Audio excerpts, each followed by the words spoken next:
Hey class, welcome back to the video lesson on perimeter and area of similar figures. This is video 2 of 3. If you have not yet watched video 1, you might want to do that to make sure you understand what I'll be talking about. So today we're going to be talking about applying area ratios and using areas, finding areas with similar figures. Okay, so let's recap real quick. If we have two similar figures, how do the perimeters and areas relate? The scale factor, which is given, is the same as the perimeter ratio, but the area ratio is the square of the perimeter ratio. Okay, so here's the example that we talked about in the previous lesson. And so we're going to take that information and apply it to finding area using similar figures. So here's an example of what we'll be dealing with. We have the area of a small rectangular pentagon is about 27.5 square centimeters. What's the best approximation for the area of the larger regular pentagon? So we have our two regular pentagons. The thing that we have to consider is, how are we going to do this? Well, we want to compare our areas to get the area ratio, right? So if we're gonna get an area ratio, we're going to be comparing the two areas. And that's going to lead us to a thing in a second. Hopefully you're there right now. You should be able to figure out, where's this guy going with this? You should know, but if not, pay attention. Remember what we were dealing with first. We were dealing with a scale factor. Okay, so what would be the scale factor that we're dealing with in this example? We have the perimeter ratio, which is the same as the scale factor. The scale factor deals with the two corresponding sides. Okay, so our scale factor went from 4 to 10. Now, 4 to 10 can be simplified, and you always want to simplify.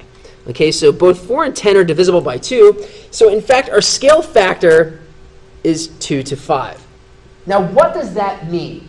That means our perimeter ratio, if you remember perimeter ratio, our perimeter ratio, I'll abbreviate it PR, perimeter ratio is the same, 2 to 5. The problem is we're not talking about perimeters here. We're talking about area in this example. And so we have to also remember what is the area ratio. Okay, so the area ratio, as I just showed you, is the square of the scale. Okay, so it's going to be the square of the scale factor. And so we have 2 squared, which is 4, to 5 squared, which is 25. So our area ratio is 4 to 25. Now, what does this have to do with the thing I said a little bit ago? We're going to compare the areas to get to the area ratio. Well, we already know our area ratio. Our area ratio is, in fact, 4 to 25. So we know the area ratio is 4 to 25. 4 being the smaller one, and 25 being the larger one. Okay, so we have our small compared to the large. Now we go back to the question, what was going on? Well, we have the area of the small rectangle, or excuse me, the small pentagon is 27.5 square centimeters. So how are we going to do this? We're going to compare the two areas, and if you remember, the comparison of two ratios is called a proportion. So we have to remember where proportions come in. So we're going to compare our areas. It means we're going to have a proportion. So we know the area ratio is 4 to 25, but the smaller area was 27.5 square centimeters. So the smaller area was 27.5 squared centimeters. The question is, what then is the best approximation for the larger area? Okay, so that means our larger area is our unknown. So the larger area is our unknown. And now we have our proportion. So hopefully you remember how to work with proportions. We're going to be dealing with cross products, or the product of the means is equal to the product of the extremes. And so we would use cross products. So we have 4 times x, the product of the extremes, being equal to the 25 times 27.5, the product of the means. Okay, so the rest is calculator work. Now, we can solve this using algebra, but I'm going to show you a calculator shortcut real quick.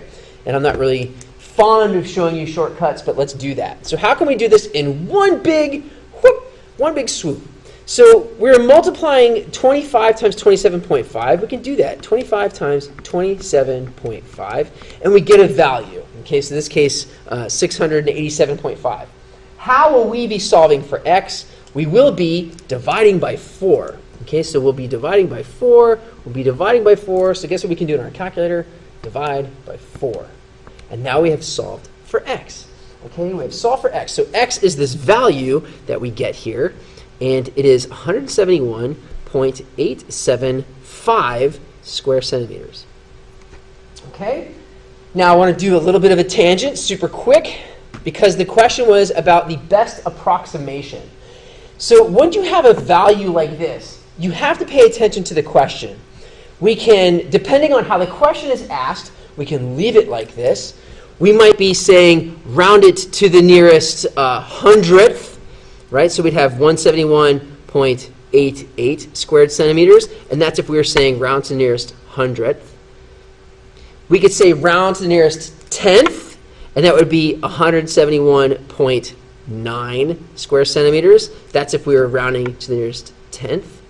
We could round it to the nearest 1, the nearest whole number, the nearest integer, and that would be 172 square centimeters, and that would be to the nearest whole number. Okay?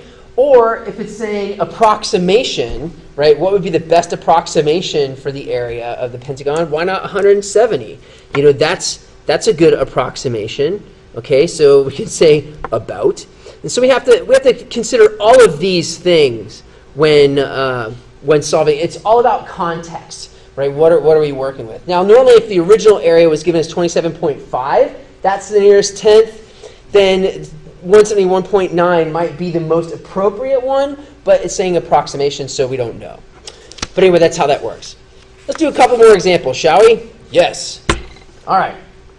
So here we have a problem. The scale factor of two similar parallelograms is 3 to 4. So we're already given the scale. Okay, our scale is 3 to 4. Thank you, word problem, for that helpful hint.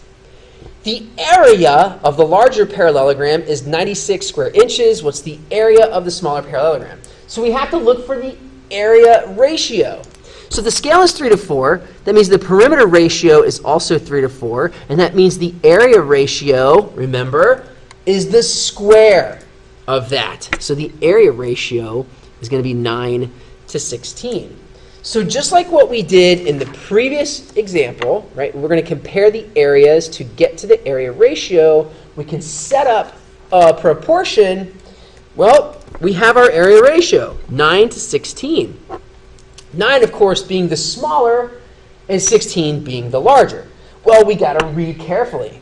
It says the area of the larger parallelogram, the area of the larger is 96 square inches. So our 96 square inches goes where the larger one goes, right? Remember how proportions work. And now what we're looking for is the area of the smaller parallelogram. And so we have our proportions set up, and now we can use cross products. Okay, so hopefully you remember that quick shortcut with the calculator. I'm going to do the same thing. We use our cross products. So 16x would be equal to 9 times 96. And then to solve for x, we're going to divide both sides by 16. And the rest is calculator work. Okay, so we, again, I'll show you. So we have 9 times 96 equaling, and then dividing by 16 equaling. And there we have our result. 54 square inches.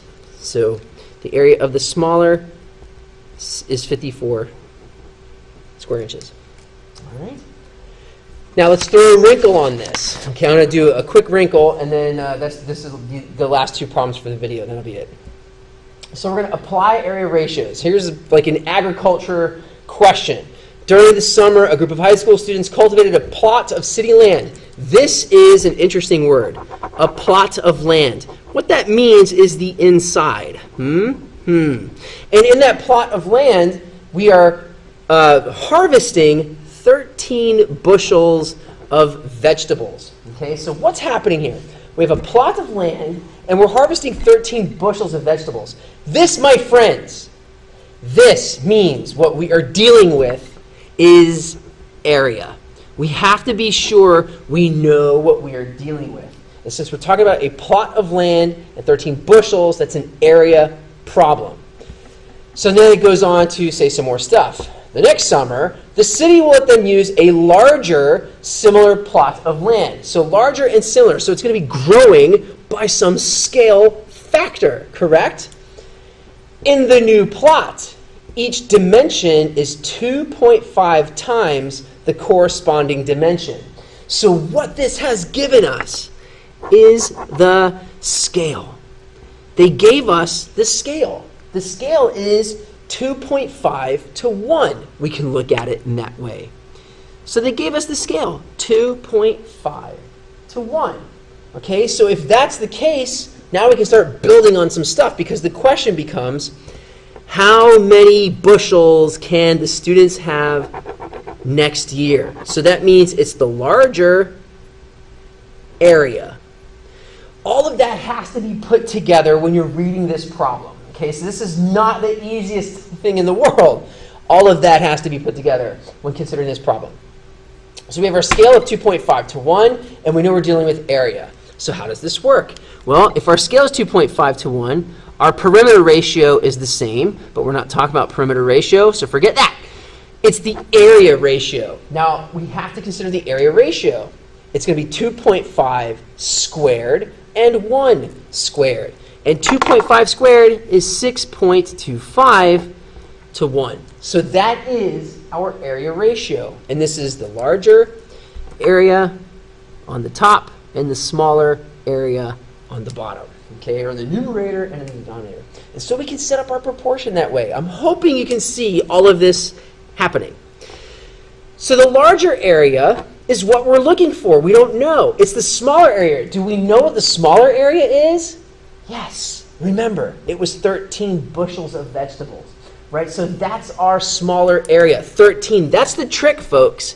13 was the smaller area. What we don't know is the larger amount of bushels, the larger area. And so again, we use cross products, and we figured out, so 1x, that was easy, and 6.25 times 13. Calculator work, and we have our number of bushels. So 6.25 times 13, we have 81.25. So x is 81.25. Now, I don't know how bushels work. I'm not a farmer expert. Is there such thing as a quarter of a bushel? If there is, then we're fine. If you have to round, then round. If it's 82, fine. Okay? One last example as my sixth period approaches. And if you're listening in sixth period, Josh, then you're almost here. One more.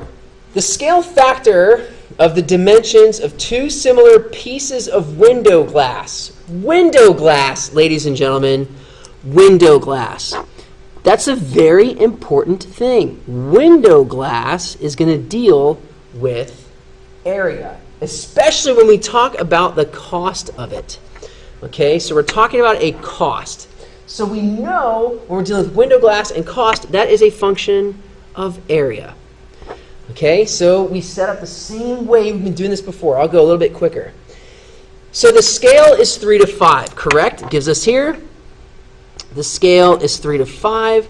That means the area ratio is going to be 9 to 25. 9 being the smaller and 25 being the larger.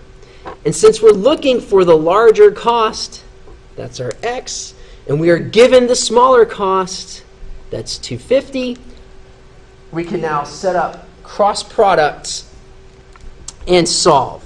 So 9 times x would be equal to 25 times 250. And then, again, that shortcut with the calculator. We can do that without even showing any work, shall we? Let's do that. So 25 times 250 is equal to, and then we're going to divide that by 9. And then we get $6.94. So that is going to be the cost of the larger window. Okay, so the challenge here is knowing what is area when we're reading a problem. And that, my friends, is very difficult. So we'll come back for video 3 later, and I hope you enjoyed. We'll finish this lesson up on the 3rd video.